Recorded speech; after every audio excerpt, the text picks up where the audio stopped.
Hi. So I have been filming a couple videos and I just wanted to take this time to update all of you. It is now 4:42 on Monday, October 21st, and it has been an extremely productive morning. So I finished Olive by Dinah Craig. I ended up giving it 3 stars, and honestly, I was questioning between giving it 2 to 3 stars, which I know is crazy, and I cannot believe I'm hearing myself say this because Katie from Books and Things added it to her favorite ones, but I also know Katie does not like George Eliot, and I think unfortunately Dinah Craig might be my George Eliot because I made it through maybe like 20% of John Halifax, A Gentleman last year by Dinah Craig, and I thought, boy, I just feel really like it's really hard to read this. Why is the reading of this such a challenge? I don't know. It's really hard for me to read this. And I thought maybe it was a fluke with that one, or I thought maybe I was in a weird mood. And were it not for this buddy read with Natalie, I would not have finished Olive. But now I'm really glad that I can say I really gave her, a solid try. I read this book, and it's something about her writing that I cannot put my finger on. But the reading came so hard, and I did not care that much about the plot. At the end, I was like, great, cool, glad that happened. I could not be bothered. And it's like, I wouldn't say her writing is bad. It just didn't suit me. I don't know what it was. So I was really sad because I was hoping it would be a new favorite. And I can't tell you, like I said, what it is about the writing I didn't like. But I was really happy because it started out today, first thing. I was like working on that. Came downstairs, read a chapter, made the boys breakfast, read a chapter, and just kept like furiously reading through just to finish, honestly. So I read it. It was interesting to discuss with Natalie. I'm definitely I'll be curious what she thinks when she finishes it, but I think it's definitely jiving with her more than it was with me, which is sad. Okay, then unfortunately, a little bit more negativity coming. Not negativity, more like kind of like, you say like kind of on a downtone, like it was cute. That's how you say it. Instead of like, oh, it was cute, means you really like it. No, it was cute. You end on a downtone. So it was cute. The Princess and the Goblin. I have a lot of respect and admiration for George MacDonald for being one of the first forgers of the fantasy genre. This is a very sweet story, but both myself and Peter kind of agonized over finishing it. It's that I was talking to my husband about this. And so then, I've read The Lord of the Rings, the trilogy, and The Hobbit. And, I've read The Chronicles of Narnia. And it's like Lewis and Tolkien took what George MacDonald started here and expanded upon it. And dare I say, improved upon it. So it's a really cool. The bones of this story are really cool in that there's this princess who lives in a castle and there are goblins living in caves and they're plotting to make her marry the goblin. He's not a king. He might be a prince, Hairlip. And just like funny, quirky details. There's all that. But the characters were extremely one-dimensional. And it took an awful long time. Or rather, it felt like a long time because this book is not long. This book is 232 pages. It felt like a long time to get to the climax. And Peter kept constantly being like, let's read something else. So then I would say, well, Peter, you don't have to finish this if you don't want to. If you don't like a book, I'm not going to make you finish it. And he'd be like, no, let's finish it. But I think we were both kind of glad to be done. This is one maybe would have enjoyed more in audiobook formats, and I don't know if I would have finished it had I not been reading it aloud. So yeah, unfortunately. But there is another George MacDonald book that I did mean to do a review on that just got caught up doing other things called The Fisherman's Lady that I really enjoyed. I read right before Victober. I read it in September. And I really like that one. So this hasn't at all put me off George MacDonald. And I feel the way about this, one of the original fantasy books as I do about some of the original mysteries.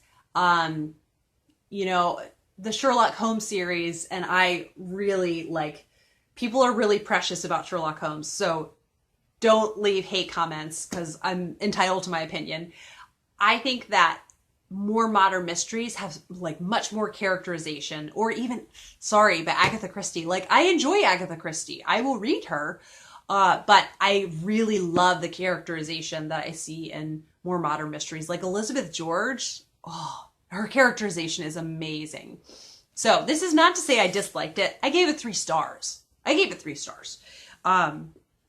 Okay, and then I read out of here, I didn't read, excuse me, I didn't read this entire collection. I read The Importance of Being Earnest, which was one of the group reads. I read Lady Windermere's Fan, An Ideal Husband, and then the other group read, A Woman of No Importance. And how I feel about these after I get out is I feel kind of sad because they're these plays posing as comedies, but what they're saying about society are some really sad things. There were like no people that appeal to me that I would want to know in real life.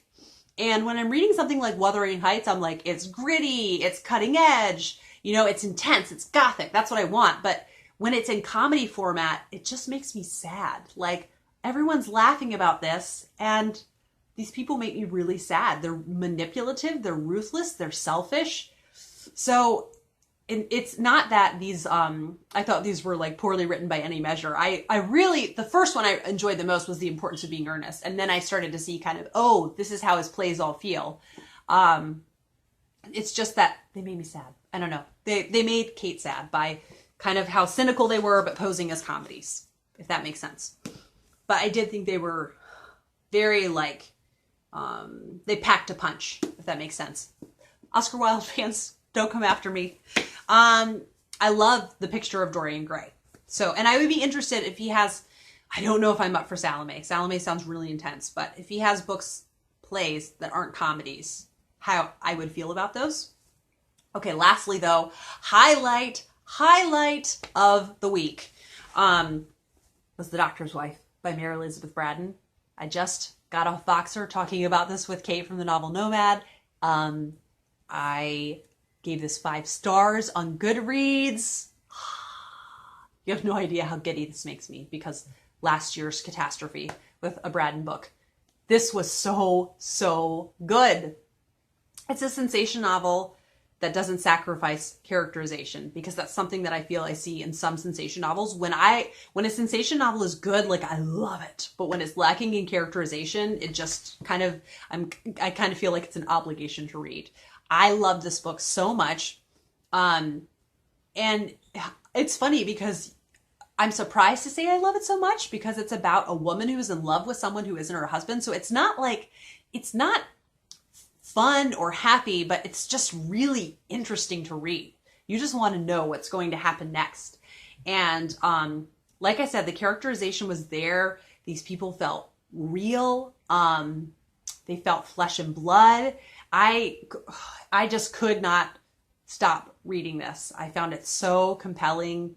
I really, really loved it. So yeah, happy to not bring you all like kind of meh reviews. I really, really loved this. So I'm sincerely, sincerely glad this is the one that we picked for this Victober. And I'll definitely be picking up more Mary Elizabeth Braddon. Sadly, many of her books are not in print. This is going to be a very lengthy beginning to this vlog, but it's whatever. My projects for the rest of Victober. To continue on, and I haven't like brought this up at all in my reading vlogs, The Goblin Market and Other Poems by Christina Rossetti. When I picked this up, I'm thoroughly enjoying it. I am 66 pages into this 130 page collection, so almost halfway, and poetry does not take long to read, so I have no doubt that I will finish this. I'm really pleased I've picked this up. I really enjoy it whenever I pick it up. I've just been distracted with like buddy reads and other stuff.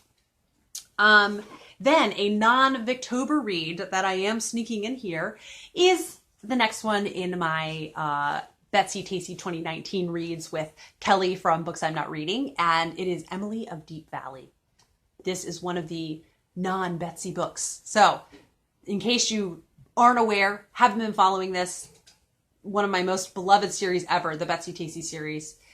Kelly and I have been reading through that series this year, hosting that, and it's such a great series set in the early 1900s, following Betsy Ray, and I adore her so much. So these books are set in the same town of Deep Valley, but not following Betsy, these last couple that we've read. Or, that's a lie. This is the only one not following Betsy in some sort. Betsy's the main character in all the other ones. Anyhow, a lot to... I'm taking way too long to talk about this. But this is around 250 pages. It is not long, and I need to put up a review on Friday the 25th. So I want you to be reading this. I'm really nervous about it, though, because it doesn't have Betsy in it. But I've heard really good things. So I'm really looking forward to it, as long as I like it. If that makes sense. So, going to try to finish Vanity Fair and Adam Bede, 220 pages into it, and it is 600 pages long. So definitely a lot more percentage of the way through Adam Bede. I'll definitely be continuing on with Knit and Listen tomorrow, or tonight. I will show you an update on my sweater. I'm making excellent progress, and I might finish by the end of Victober.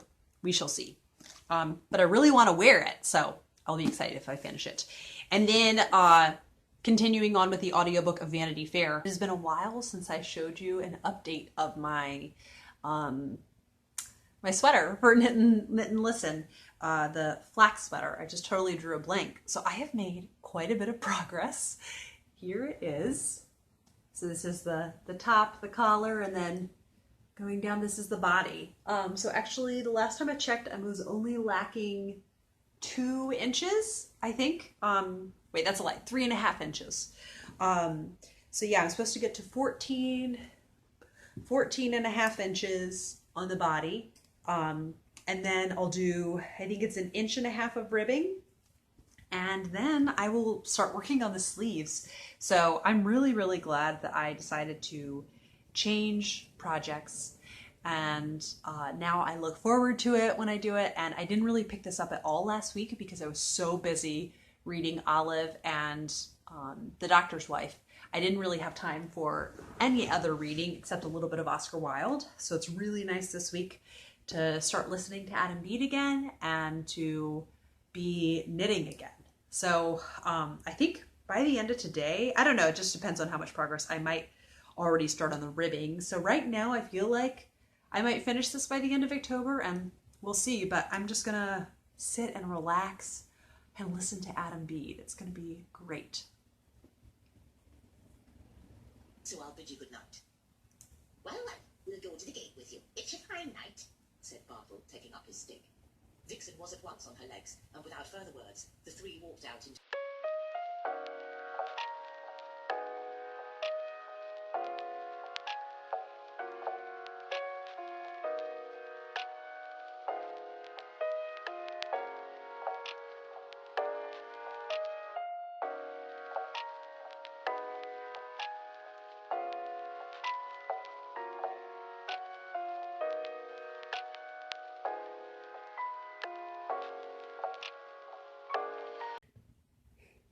I made some good progress in the audiobook of Adam Bede this afternoon, and I'm now over halfway.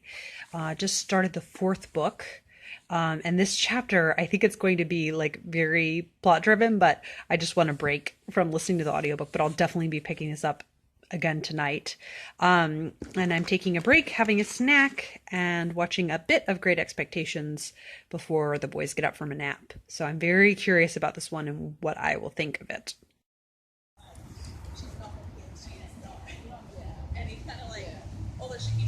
Arthur. Arthur, can you say boo? No. Yeah.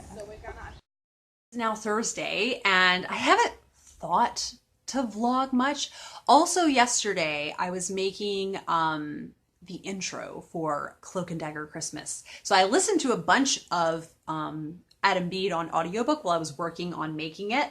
I'm excited for you all to see that. So lots of Booktube excitement happening, but still reading a fair amount because I now have, I'm on page 505 out of 620 of Adam Bede, and boy, it has gotten interesting.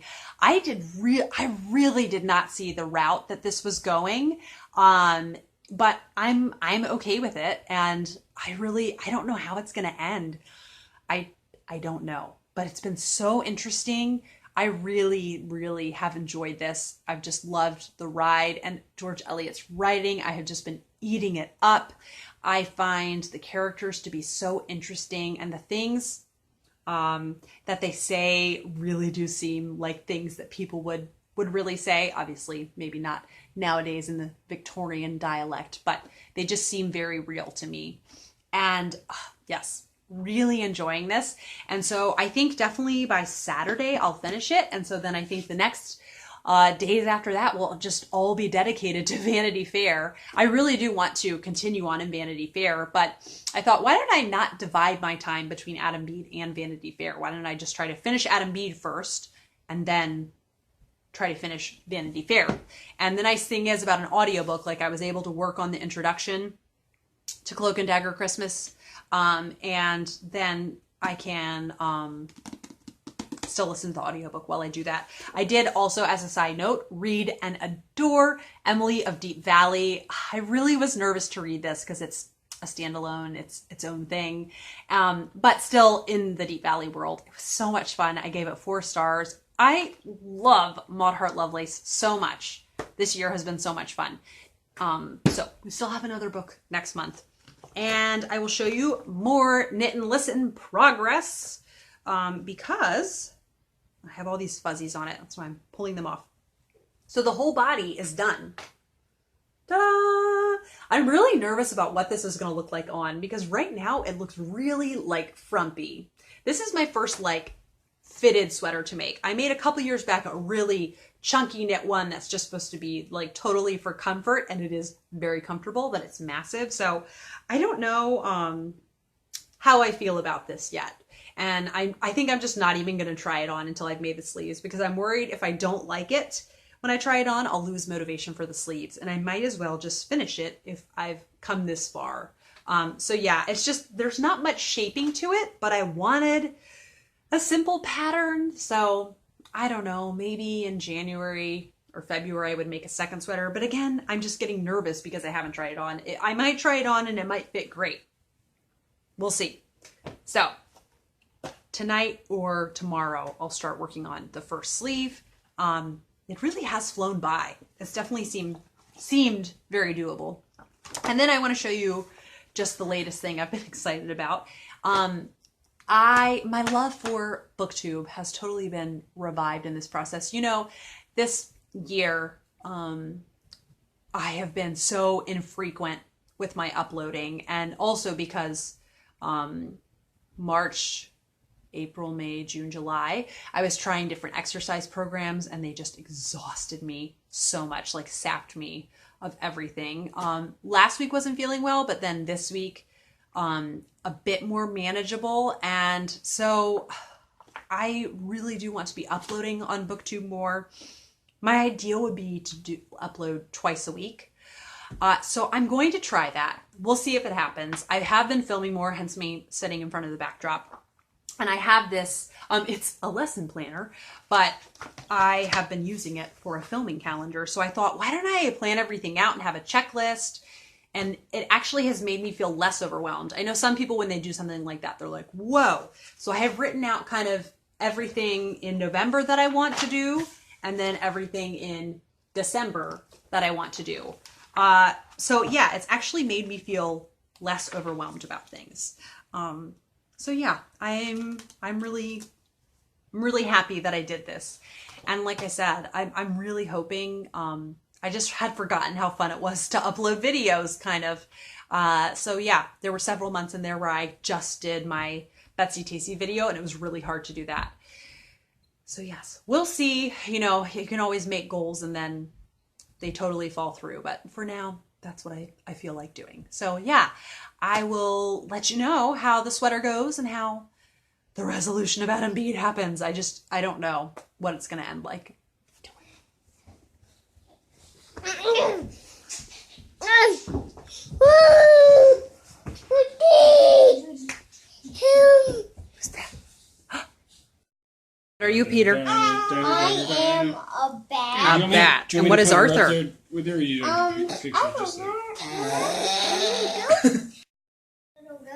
Mm-hmm. Are you having some M&Ms? Are they yummy? So it's been a nice Saturday thus far.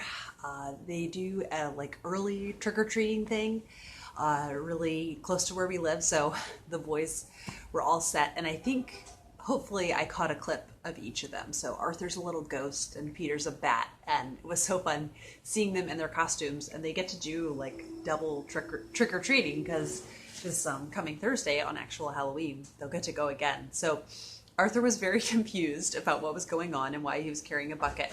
But once he got the hang of it, he was like super into it. It was really cute watching him walk around in his little costume. And then bright and early this morning, I finished Adam Bede. I ended up giving this 5 stars. I really was not anticipating how much I would love this. But I love that it starts out rather quiet, but George Eliot to me has been a very acquired taste. She's taken a long time to win me over, but now that she has, I just found myself, even though it was really quiet in the beginning, just really enjoying the ride and not feeling restless with the gentle pace of it.